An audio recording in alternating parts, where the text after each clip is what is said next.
اعوذ باللہ من الشیطان الرجیم بسم اللہ الرحمن الرحیم قل اندعو من دون اللہ ما لا ينفعنا ولا يضرنا، اے نبی ان سے کہیے کیا ہم پکاریں اللہ کو چھوڑ کر ان چیزوں کو جو نہ ہمیں نفع پہنچا سکتی ہے نہ نقصان۔ یہ بت کیا نفع پہنچائیں گے تمہیں، کیا نقصان پہنچائیں گے؟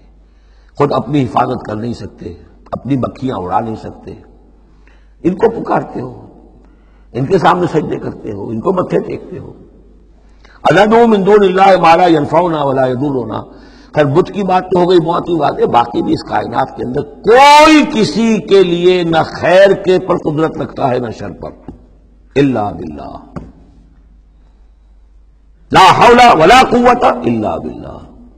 یہ یقین ہو جائے تب توحید مکمل ہوگی۔ پھر کس کے سامنے آدمی سر جھکائے خام کا، کس کے آگے اپنی عزت نفس پیش کرے، اس کا دھیلا کرے؟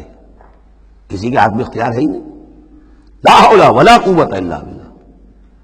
حدیث میں آیا ہے، حضرت عبداللہ ابن عباس کو مخاطب کر کے کہا ہے کہ نوجوان اس بات کو اچھی طرح جان لے، اگر تمام دنیا کے انسان مل کر چاہیں، اولکم و آخرکم و انسکم و جنکم، کہ تمہیں کوئی فائدہ پہنچا دے، نہیں پہنچا سکتے جب تک کہ اللہ نہ چاہے، اور تمام انسان چاہے تمہیں کوئی نقصان پہنچا دے، نہیں پہنچا سکتے جب تک اللہ نہ چاہے۔ تو پھر یک درگیر و محکم گیر پکارو اللہ کو، کسی اور کو پکارنے کا، کسی اور سے سوال کرنے کا، کسی اور سے ڈرنے کا، کسی اور سے التجائیں کرنے کا، کسی اور کا استغاثہ کرنے کا، دہائی دینے کا کیا فائدہ؟ قل اندعو من دون اللہ ما لا ينفعنا ولا يضرنا ونرد على اعقابنا، اور ہم جو ہے اپنی ایڑیوں کے بل لوٹا دیے جائیں، بعد اذ ہدانا اللہ، جبکہ ہمیں تو اللہ نے ہدایت دے دی ہے۔ کالذی استہوتہ الشیاطین فی الارض حیران، کیا اس طرح کے آدمی ہم بن جائیں کہ جن کو شیاطین نے، جنوں نے کسی جنگل میں بیابان میں اس کی مت مار دی ہو، راستہ بھلا دیا ہو، اب اسے کچھ نظر نہیں آ رہا۔ لہو اصحاب یدعونہ الی الہدی ائتنا، ہے اس کے ساتھی جو اس کو پکار رہے ہیں کہ آؤ ہماری طرف، ہدایت کی طرف آؤ، ہمارے پاس آؤ۔ قل ان ھدی اللہ ھو الھدی، یہ نقشہ کھینچ دیا گیا ہے جماعتی زندگی کی کتنی برکت ہے۔ آپ اکیلے ہو، کہیں بھٹک گئے ہو، تو پھر یہ کہ آپ کے لیے سیدھے راستے پر آنا بہت مشکل ہو جائے گا۔ جماعتی زندگی ہے، ساتھی ہیں، جس کو کہا ہے سورہ توبہ میں کونوا مع الصادقین، معیت اختیار کرو، رہو ساتھ سچوں کے۔ کسی وقت ہوتا ہے انسان کو کوئی ایسی آزمائش پیش آ گئی ہے، اس کا دماغ چکرا گیا ہے، گھوم گیا ہے، نہیں سمجھ میں آ رہا، راستہ نہیں نکل رہا، مشکل بڑی آ گئی ہے، ایک طرف حرام ہے، لیکن یہ ہے کہ دباؤ کو بہت پڑ رہا ہے، گھر والوں کا پڑ رہا ہے، بچوں کا پڑ رہا ہے، بیوی کا پڑ رہا ہے، راستہ غلط ہے۔ اس میں یہ ہے کہ ایسے وقت میں بسا اوقات پھر اگر رفقا ہیں، ساتھی ہیں، آپ کے کامریڈس ہیں، آپ کے کولیگز ہیں، اس کے ساتھ وہ پکارتے ہیں، ساتھ ہاتھ جو ہے آپ کا تھام کر آپ کو سہارا دیتے ہیں۔ قل ان ھدی اللہ ھو الھدی، یقیناً ہدایت کہہ دیجئے اللہ ہی کی ہدایت اصل ہدایت ہے۔ وَأُمِرْنَا لِنُسْلِمَ لِرَبِّ الْعَالَمِينَ، اور ہمیں تو حکم یہ ہوا ہے کہ ہم تمام جہانوں کے پروردگار کی تابع داری اختیار کریں اور فرما برداری اختیار کریں۔ وَنَقِيمُ الصَّلَاةَ وَاتَّقُوهُ، اور یہ کہ نماز قائم کرو اور اس کا اللہ کا تقوی اختیار کرو۔ وَهُوَ الَّذِي إِلَيْهِ تُحْشَرُونَ، اور وہی ہے جس کی طرف کہ تمہیں جمع کر دیا جائے گا۔ وَهُوَ الَّذِي خَلَقَ السَّمَاوَاتِ وَالْأَرْضَ بِالْحَقِّ، اور وہی ہے جس نے آسمان اور زمین بنائے ہیں حق کے ساتھ۔ یہاں حق کے کیا معنی ہے؟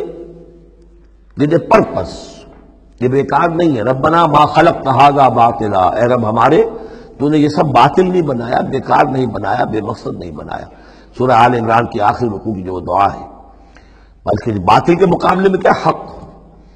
وَهُوَ الَّذِي خَلَقَ السَّمَاوَاتِ وَالْأَرْضَ بِالْحَقِّ وَيَوْمَ يَقُولُ كُن فَيَكُونُ، اور جس دن وہ کہے گا ہو جا، وہ ہو جائے گا۔ کیا ہو جائے گا؟ جب وہ چاہے گا اس کائنات کو لپیٹ بھی دے گا، اسی نے بنایا ہے حق کے ساتھ، اور اس کو اسی کے حکم سے لپٹ جائے گی۔ آگے چل کر آئے گا یوم نطوی السماء کطی السجل للکتب، جس دن کہ ہم تمام خلاؤں کو اور فضاؤں کو اور آسمانوں کو، ان سب کو ایسے لپیٹ دیں گے جیسے کہ تم کتابوں کا طومار لپیٹ لیتے ہو۔ والسماوات مطویات بیمینہ، تمام یہ خلا اور سما یہ سب اللہ کے داہنے ہاتھ میں لپٹے ہوئے ہوں گے۔ قولہ الحق، اس کا فرمانا ہی حق ہے۔ اس کا کیا معنی ہے؟ صرف اس کا کہہ دینا کن، بس، اس سے کسی اور شے کی ضرورت نہیں ہے، کوئی ذریعہ، کوئی میٹر، کوئی انرجی، کچھ نہیں۔ قولہ الحق، اس کا فرمانا ہی برحق ہے، اس کا کہہ دینا ہی برحق ہے۔ کن فیکون، یوم یقول کن فیکون قولہ الحق وَلَهُ الْمُلْكُ یوم يُنفخ فِي الصُّورِ، اور اسی کے لیے ہوگی بادشاہی اس دن جس دن کے سور میں پھونکا جائے گا۔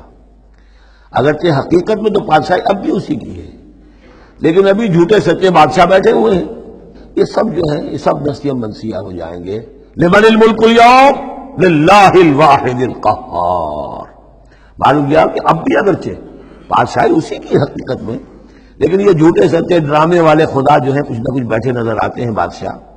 وَلَهُ الْمُلْكُ يَوْمَ يُنفَخُ فِي الصُّورِ، عالم الغیب، وہ تمام غیب کا جاننے والا، والشہادہ، اور کھلی باتوں کا جاننے والا، وَهُوَ الْحَكِيمُ الْخَبِيرُ، اور وہ کمال حکمت والا اور ہر شے سے باخبر۔ صدق اللہ العظیم۔